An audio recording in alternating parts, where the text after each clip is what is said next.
ఓం శాంతి. ఈరోజు ఫిబ్రవరి 2, 2024 సాకార మురళి సారాంశము. మధురమైన పిల్లలు, ఉన్నత పదవిని పొందేందుకు మీకు తండ్రి ఏదైతే చదివిస్తూ ఉన్నారో ఆ చదువును ఉన్నది ఉన్నట్లుగా ధారణ చేయండి. సదా శ్రీమతాన్ని అనుసరిస్తూ ఉండండి అంటారు బాబా. అప్పుడు ఉన్నత పదవిని పొందగలరు. ఈరోజు ప్రశ్న: ఎప్పుడూ దుఃఖం కలగకుండా ఉండేందుకు ఏ విషయం పైన బాగా చింతన చేయాలి?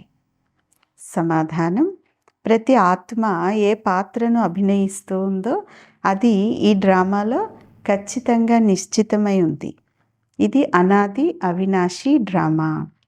ఈ విషయాన్ని గురించి ఆలోచించినట్లయితే ఎప్పుడు కూడా దుఃఖితులుగా అవ్వలేరు. డ్రామా ఆది మధ్య అంత్యములను రియలైజ్ చేయరు అంటే వారికి దుఃఖం అనేది కలుగుతుంది. పిల్లలైన మీరు ఈ నాటకమును ఉన్నది ఉన్నట్లుగా సాక్షిగా చూడాలి. ఇందులో బాధపడేది, అలిగే విషయాలు ఏవి కూడా లేవు అంటున్నారు బాబా. మంచిది. మధురాతి మధురమైన అపురూపమైన పిల్లలకు తల్లి తండ్రి బాబ్దాదాల యొక్క ప్రియ స్మృతులు మరియు గుడ్ మార్నింగ్.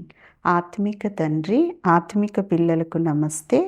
ఆత్మిక పిల్లలు ఆత్మిక తల్లి తండ్రికి ప్రియ స్మృతులు, గుడ్ మార్నింగ్ మరియు డబల్ నమస్తే. ధారణ కొరకు ముఖ్యమైన సారం. మొదటి పాయింట్: విచార సాగర మతనం చేసి స్వయాన్ని జ్ఞానరత్నాలతో నింపుకోవాలి. డ్రామా రహస్యాన్ని బాగా అర్థం చేసుకొని ఇతరులకి కూడా బాగా అర్థం చేయించాలి.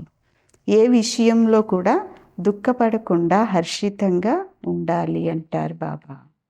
రెండవ పాయింట్: మీ స్థితిని చాలా కాలం ఏకరసంగా తయారు చేసుకోవాలి.